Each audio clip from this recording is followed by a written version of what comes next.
Saudara, sebanyak 54 orang jemaah haji embarkasi Solo ditunda keberangkatannya ke Tanah Suci Arab Saudi. Saat ini sudah dikembalikan ke daerah masing-masing.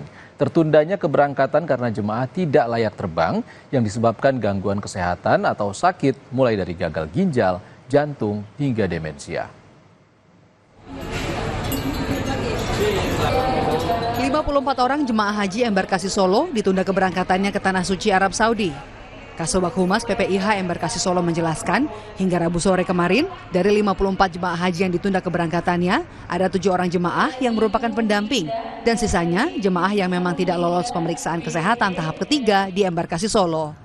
Rata-rata penyebab ditunda keberangkatan jemaah haji karena ada gangguan kesehatan, mulai dari gangguan ginjal, paru-paru, jantung, hingga demensia.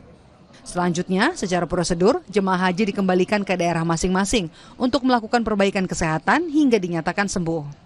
Karena proses pemberangkatan saat ini sudah memasuki kloter-kloter akhir, maka 54 orang jemaah tersebut keberangkatannya ditunda pada pelaksanaan ibadah haji tahun 2026.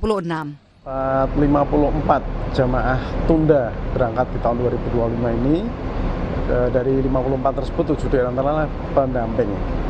Sehingga selain 7 tersebut, semuanya tertunda karena alasan kesehatan, tidak istiqoah, tidak layak terbang, tidak lolos pemeriksaan tahap 3 di embarkasi.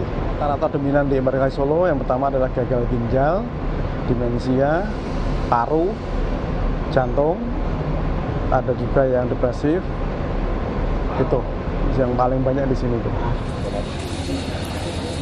Hingga Kamis pagi, menurut data PPIH Embarkasi Solo, ada 11 orang jemaah haji yang sakit. Dengan rincian, 5 orang jemaah dirawat di RSUD Dr. Muwardi Solo, 4 orang jemaah calon haji dirawat di RSUD Pandanarang Boyolali, dan 2 orang jemaah lainnya dirawat di Poliklinik Asrama Haji Donohudan Boyolali, Jawa Tengah. Sedangkan jumlah jemaah wafat di Arab Saudi, jumlah sementara sudah mencapai 10 orang. Penyebab wafat rata-rata karena sesak napas dan sudah dimakamkan di permakaman Arab Saudi. Nikolaus Irawan, Kompas TV, Boyolali, Jawa Tengah.